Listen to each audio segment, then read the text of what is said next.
This is an update to the story posted a few days back about the sister who was a proud mistress and home wrecker. Let's read the update. I am not going to tell my sister to get rid of the baby. That's not my place, and I would never suggest such a thing. Also, I am not going to install tracking software on her phone or demand access to all her devices. That's invasive and wrong. I've been thinking a lot, and while I can't say that I don't love my sister, it's very hard to feel that love right now. I don't know who she is anymore. It's not just that she lied to me, it's what she did, and how convinced she is that she was justified because they were in love. She's brought chaos into my home that I opened up to her. I'm deeply disappointed in her, and I just don't like her at the moment. I'm letting her stay with me because I don't want her to become dependent on him. I don't think he's a good man either, and as a social worker, I've seen these scenarios too many times. My sister is already deluded. I don't need to open the door to a dependency that's also financial. Now on to the update. I haven't been punishing my sister, but I've been treating her like a roommate. This is driving her crazy. She's begging me to go back to how things were before, but I can't. I told her that I need time and that things can't just return to normal overnight. She tried to explain how it all happened. She admitted that she always knew he was married, but believed she could tell how unhappy he was and felt he deserved to be happy. They met at a bar a few weeks after his son's accident. He told her that his wife hadn't touched him since it happened and that he was about to explode. I asked her why she would involve herself with a married man, knowing the hurt it would cause. She said she wanted to be a wife and a good mom, and that included his kids.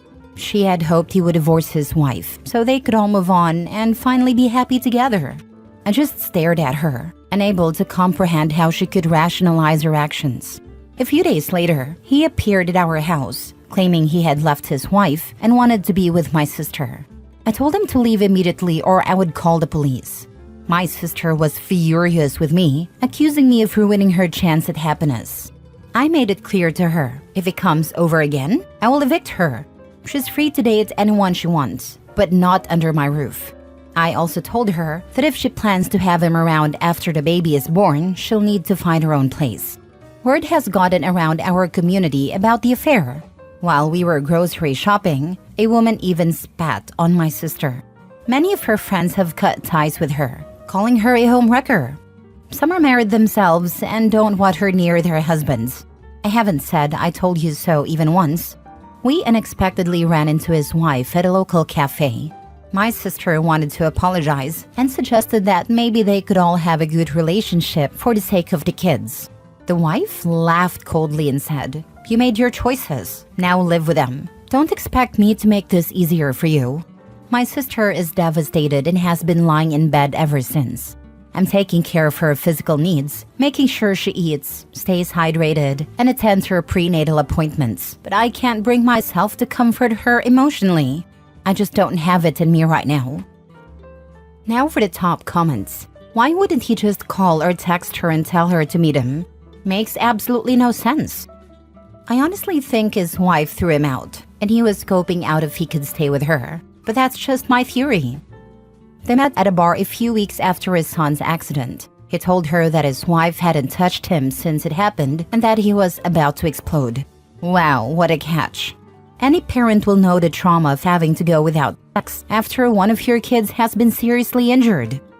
Imagine getting successfully rizzed up by "I'm about to explode." LMAO. You're not the a-hole for feeling hurt and setting boundaries. Your sister made her choices, and now she has to face the consequences. Exactly. She made her choices, and Opie don't owe her emotional support right now. And the choice she made has destroyed lives. She deserves what she faces, as does that trash husband. To be honest, Opie is better than I would be, letting a cheater with no remorse stay with her.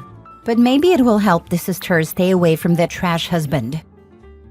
Next story. Am I the a-hole for telling my sister I won't be her surrogate? I, 30 female, have an identical twin sister. We'll call her Stacy for the sake of the story. Our mother unfortunately passed in child labor and we were raised by our father. Stacy has been married to Jeff for 8 years. I have been in a relationship with Mike for 3 years now. One thing I've always known about my sister is that she wanted to be a mom. Even when we were children, she was always thinking about wedding ideas, nursery themes, baby names, etc. I was always more focused on books and having fun. I am now a flight attendant. I am also attempting to become a published author. My sister has not worked ever honestly.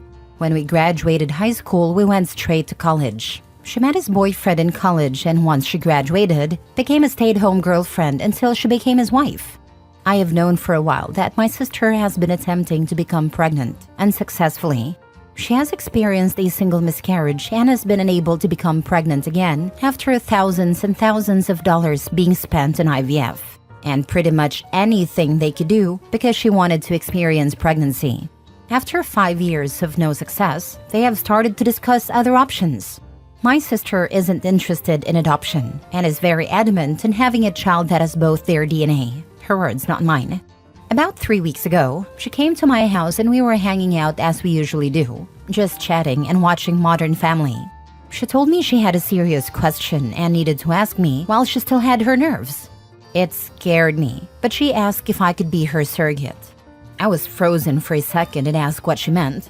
She told me that I know what a surrogate was. She needed me to be her surrogate. I expressed that she knew that I wasn't interested in having children. This could definitely be due to how we came into the world, but I'll be honest and say I have never found the thought of having children appealing in any way.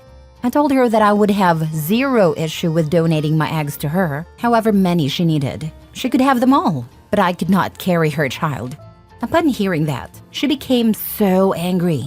Her face was so red, and she was just yelling about how it's obvious how jealous and hateful I am because this is a small task. I didn't want to bring it to her attention that she has always spoke about having more than 4 kids. Would the expectation be for me to do this every time? I don't know. I'm starting to feel so bad. She ended up telling me that if I couldn't do this one thing for her, how could I ever call myself her sister? She broke a picture of us I have sitting on my mantle and stormed out. Since then, she's only texted me pictures of her diaries from when we were kids and all of their vision boards saying that I am stopping her from creating a family for no reason and to think about the bigger picture. My boyfriend refuses to give me advice saying that it's my sister and he doesn't feel comfortable attempting to sway me in either direction because it's such a touchy subject. Honestly, this is the longest I've ever gone without communicating with my sister, and I am seriously on the verge of giving in. Most doctors would refuse to allow you to be a surrogate as you've not previously had children. She'll be hard-pressed to find one that would. Not to mention, she's asking her sister to sacrifice her body and potentially her life to fulfill her dream. That's not fair at all. If she can afford IVF, she can afford a surrogate, not the a-hole. I'd also add that her losing her temper in this way screams she's not stable enough to enter this sort of relationship with, not the a-hole. I'm a dude, so can only compare it to donating a kidney. I might donate a kidney to one of my siblings, but if they demand it, disown me. Break pictures if I don't jump at the chance. That's no longer abuse, that's insanity. Sorry, her sister is insane. Or she's worried her husband will leave her, or make her go to work. She's a stay-at-home mother who can't have children. She's thinking, how dare sis refuse the obvious solution to my problems. I do think her husband is applying a lot of pressure. When she made the same DNA comment during a football game, her husband gave me this look. I don't know how to even properly explain it, but it was like he was expecting me to offer. Ew. Edit. I am reading all the comments and I want to say thank you so much. I feel so much better knowing I'm not the villain, but I would be lying if I said I am not leaning towards just doing it. This disconnect with my sister brings me immense discomfort in ways I cannot verbally express, but I see 2 frequent questions I want to answer to hopefully get different answers. 1. Money. My mother did not die of natural causes. It was provider error. My father sued a hospital, and my sister and I have sizable trusts with that money. So money is not an issue to either of us, and her husband is financially well off as well. So not working for 9 months or paying for the egg retrieval process, etc. isn't an issue in any way. It's more so her stubbornness for the baby to share our DNA and for one of us to be carrying it. 2. Since we're identical, if she can't have a baby, how can I? Her lack of being able to have a child is due to a car accident we were in, which is also the source of the miscarriage she experienced. Due to her being in the front seat with our father, they took the brunt of the crash, unfortunately. Her body is now unable to carry a child, and she has had extreme complications with egg retrieval. I'm not sure about the details of how that has gone wrong, just that it is not working and not an option. It is hard to get her to discuss non-viable options so I can gain a better understanding. 3. Doctors will not allow me to be a surrogate due to me not having a child. Thank you so much for this information. We have family dinner this upcoming Thursday because we always watch football with our dads and significant others. I'm sure this topic will come up if she decides to attend. I'm hoping I can bring this up to her. Next story. Am I the a-hole for agreeing to divorce my wife when she joked about it? Yesterday, me and my wife were just chilling and watching TV. My wife all of a sudden said that she wants a divorce and started laughing hysterically. She was quite drunk. She drinks, I do not. I was shocked when she suddenly asked me for divorce. I have been with her for past 6 years. All this time was spent together, she never ever asked me something so absurd. I got angry and said, sure, divorce that way, send me papers but make it fair. She stopped laughing and got sad. I am used to her sarcastic questions about it. I would do something like this or that for her, or absurdity like I would jump off the hill for her, etc., but I never saw this coming my way. But she this time got sad and angry and became serious and asked me, am I for real? I said, sure I am. You want to leave me? Then leave. I can't stop you. Or do you want me to physically stop you? She got very angry and started crying and said that I wouldn't even fight even a little to save our marriage and just agree to divorce without reacting. She asked me, have I stopped loving her? I told her I love her, but if you want to leave me, I won't stop you or beg you. My wife got very angry and slapped my chest and said, bad husband. I tried to stop her and ask her to talk to me, but she didn't listen to me. She's been ignoring me since yesterday. Today I went to talk to her and she said that I need to become a better man and husband and fight for my wife, instead of just agreeing to divorce like a heartless pig. And until I work on myself, she will not talk to me and she's been ignoring me. She gave me food, sat next to me, but whenever I try to talk to her, she doesn't reply.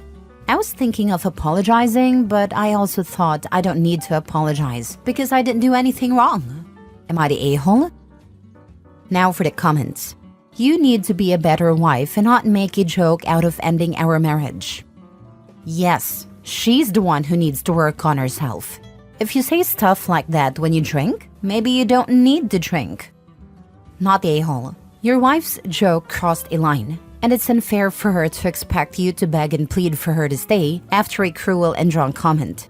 Marriage takes mutual effort and respect. And it seems like your wife needs to work on those things, instead of expecting you to constantly prove your love for her. Stand your ground and have a serious conversation about boundaries and communication in your relationship. Plus, let's be real. Who jokes about divorce while drunk? That's not funny or acceptable. It's valid that OP felt hurt and taken aback by her request for a divorce, especially considering their long history together. Not the a-hole. Exactly. He has every right to feel his way. She asked a hurtful question and then didn't like the answer she received. OP, she needs to grow the heck up. If she cannot control her drinking or her mouth, then perhaps y'all really are not compatible. You did nothing wrong. She literally fooled around and found out. Play stupid games, win stupid prizes. Not a-hole. Although she sounds horrible and manipulative, you should actually consider divorcing her for real. Last story. Am I the a-hole for telling my mom why none of her 5 boys have given her grandkids? I'm the youngest of 5 boys. When I was 13, my mom and biological dad split. My oldest brother went to stay with my aunt. The rest of us went to stay with my grandma while our parents tried to find happiness. Dad completely fell off the face of the earth after about 4-ish years. I think he talks to my oldest brother every so often. My mom got her own place a few miles away from my grandma. She visited often and even spent the night every now and then. So the twins only stayed for like a year, then went and joined the Navy. The brother between the twins and I stayed for 2 years, Then met a girl, went to college, and they got married. Then there was me. 13 to 18, I lived with my grandma and was almost completely alone for 2 years out in the middle of nowhere. I love my grandma, but there was only so much an 80-year-old woman and a teenage boy could talk about. I felt abandoned. Fast forward, I finished high school and went to college. Did a whole shebang. We're all adults now doing our thing. Well, my mom is always like, why won't any of you give me grandchildren? First of all, I'm gay, but she even asks me if I'll find a nice man, settle down and adopt. But my other brothers are straight. None of them have or want kids. So the conversation got intense and she was being very dramatic. So I said it. I said what was on everyone's mind. Mom, I think none of us want kids because of how you and Dad left us with Grandma, because you both deserve to be happy. I'm glad you found your happiness, but I would never do such a thing to a child, especially if I had the means to take care of them. It scares me that I could possibly wake up one day and think differently. That I could wake up, tell my kids to pack their things.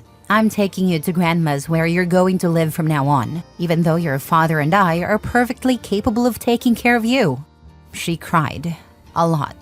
But I couldn't take the "where are my grandkids" conversation anymore. I could not listen to her bring that up one more time. I did feel terrible and we haven't talked in like 2 weeks. I'm not sure what to think. Not all. The truth hurts most when we know we're wrong. There has to be a part of your mom who knows what she did was wrong, and I wouldn't be shocked if she saw grandchildren as her chance at a do-over. I wasn't there for my kids, but I can make up for it by being there for my grandkids, hence her pestering. Instead, she's now being told that her choices have consequences, and she won't get her do-over because of what she did. She didn't want to parent, so now she won't get to grandparent. I'd cry too if I'd been such a poor parent, be it due to negligence, abuse, or, as in your mom's case, my absence and refusal to be a parent caused my kids to be scared to or put off of having children of their own because they're worried that they would repeat my mistakes. There is no delicate way to put that, because a truth like that will always hurt. Who wants to be confronted with the harm they've caused and the damage they've done? You are not wrong for telling her, not least because the only way to stop her pestering and questioning is to tell her why, and you put it as diplomatically as possible. The grandkids were gonna be her do-over. Listen, I had a similar issue. My parents raised me and my brother in brutal abject poverty, and also neglected both of us in brutal fashion. I always wondered why she ever bothered to have kids. She said we were both planned. In any case, I vowed I would never bring children into our extremely dysfunctional family setting. My brother and father died of an overdose on the same day. In 2019, before my mother passed away from COVID, I had to tell her the family name was dying with me because I had a vasectomy and would never procreate. She was extremely upset, but the truth hurts sometimes.